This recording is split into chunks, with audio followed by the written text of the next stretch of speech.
തമിഴ്നാട് സംസ്ഥാനത്തിൻ്റെ വിനോദസഞ്ചാര കേന്ദ്രങ്ങളിൽ പ്രധാനപ്പെട്ട ഒരിടമാണ് കൊടൈക്കനാൽ. അവിടെ വിനോദസഞ്ചാരികളെ ഏറെ ആകർഷിക്കപ്പെടുന്ന ഒരു സ്ഥലമാണ് ഗുണ കേവ്.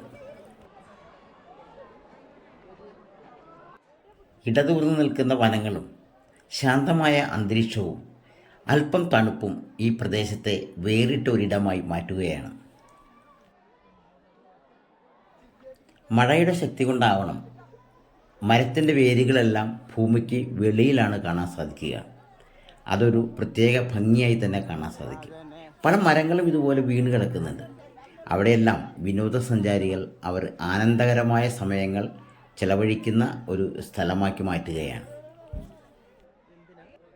ഡെവിൾസ് കിച്ചൺ എന്നറിയപ്പെടുന്ന ഈ പ്രദേശം ഗുണ സിനിമയുടെ നിർമ്മാണത്തിന് ശേഷമാണ് ഗുണ കേവായി മാറിയത്. ഈ പ്രദേശത്തെല്ലാം ഇത്തരം നെറ്റുകൾ സ്ഥാപിച്ചിട്ടുണ്ട്. പല ഗുഹകളുടെയും കമാനങ്ങൾ അടച്ചു വച്ചിരിക്കുന്നതാണിത്. ഇവിടെ പല അപകടങ്ങളും ഇതിനു മുമ്പ് ഉണ്ടായിട്ടുണ്ട്. അവരുടെ ശവശരീരങ്ങൾ പോലും നമുക്ക് ലഭ്യമായിട്ടില്ല. അതുകൊണ്ട് അവരെ രക്ഷിക്കാൻ വേണ്ടിയിട്ടാണ് ടൂറിസം ഡിപ്പാർട്ട്മെൻറ്റ് ഇത്തരം സംരക്ഷണങ്ങൾ ഒരുക്കിയിട്ടുള്ളത്. ഇതൊരു കമ്പിവേലിയാണ്.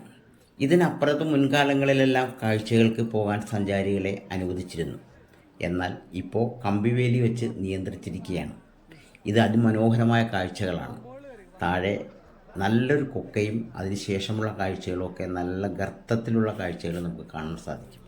പക്ഷേ നിർഭാഗ്യവശാൽ ഇപ്പോൾ അത് നിയന്ത്രണം ഉള്ളതുകൊണ്ട് അടുത്ത് എന്ന് കാണാൻ സാധിക്കുന്നില്ല. സഞ്ചാരികൾക്കുണ്ടായ അപകടങ്ങൾ നിരവധിയാണ്.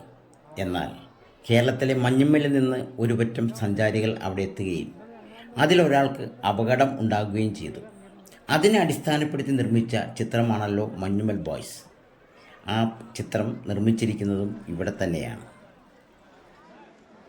1992 കമലഹാസൻ്റെ ചിത്രം ഗുണ ചിത്രീകരണം ഇവിടെ നടത്തിയത്. ആ ചിത്രത്തിലൂടെയാണ് ഈ പ്രദേശം പുറം ലോകം അറിയാൻ സാധിച്ചത്. സഞ്ചാരികൾ എത്തുന്ന ഒരു സ്ഥലമാണെങ്കിൽ പോലും ഇത്രയേറെ സാധ്യത ഉണ്ടാക്കി കൊടുത്ത ഒരു ചിത്രമായിരുന്നു ഗുണ. അതിനുശേഷമാണ് മഞ്ഞുമ്മൽ ബോയ്സ് എന്ന ചിത്രവും ഇവിടെ ചിത്രീകരിച്ചത്. മലയാളികൾക്ക് പ്രിയങ്കരമായ മാറിയ ആ ചിത്രം ഇവിടെയാണ് നിർമ്മിച്ചിട്ടുള്ളത്. നിരവധി ചിത്രങ്ങളുടെ പശ്ചാത്തല രീതി ഒരുക്കിയിട്ടുള്ള ഒരു പ്രദേശം കൂടിയാണ് ഈ ഗുണ കേവും അതിന് ചുറ്റുപാടുമുള്ള പ്രകൃതിരമണീയമായ ഈ പ്രദേശങ്ങൾ. പ്രവേശന ഫീസ് 10 രൂപയാണ്. രാവിലെ 8 മുതൽ 4:30 വരെ ഇവിടെ പ്രവേശിക്കാവുന്നതാണ്.